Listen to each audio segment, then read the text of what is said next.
In this video, let us discuss about the analysis of AC circuits.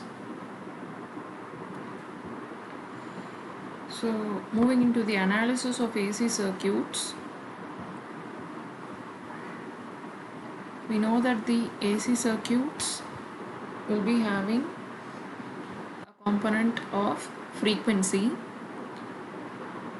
So, these AC circuits, to solve this AC circuits, we have some of the steps. So, the first step in solving the AC circuits is to transform the given circuit to the phasor domain or frequency domain. So this is the first step.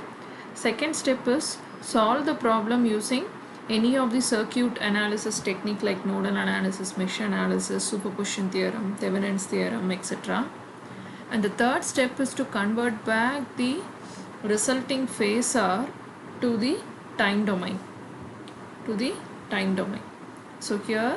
So first let us discuss about the first point. So the first step is to transform the circuit to the phasor or frequency domain.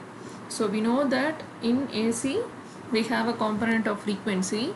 So we have already seen the time domain representation of voltage and current, and similarly frequency domain representation of the same.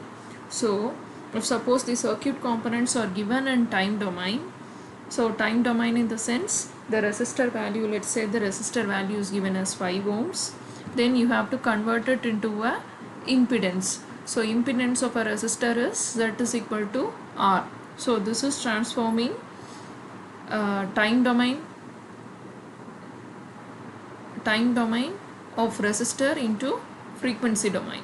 Similarly, if an inductor is given and the value of inductor is given as 0.1 Henry, then we can convert that time domain format into a frequency domain format. We know that the impedance of an inductor is Z is equal to J omega L. So substitute the value of omega and L and transform the time domain representation of inductor to frequency domain representation. Similarly for a capacitor. So if a circuit is given in time domain, the first step in the analysis of AC circuit is to convert the time domain circuit into a phasor domain or frequency domain circuit. So this will be the first step. If suppose the problem is directly given in the frequency domain, then we can skip the first step and directly move on to the next step. So the next step is to solve the problem using circuit analysis like nodal analysis, mesh analysis, superposition theorem, Thevenin's, Norton's, all those theorems. So the discussion on all these theorems was done with examples of DC circuits. So theorem remains the same. The steps involved in the theorems also remains the same. The only thing is, instead of having real numbers, we will be dealing with the complex numbers to solve the circuits. So, and the third point is to transform the resulting phasor to the time domain. So once the circuit analysis is done, we will be getting some voltage or current in terms of phasor domain. So we have to convert that phasor domain into time domain.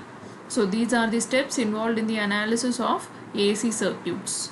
So the circuit analysis of AC circuits, these are the topics we will be discussing: mesh analysis, nodal analysis, superposition theorem, Thevenin's theorem, Norton theorem, and source transformations.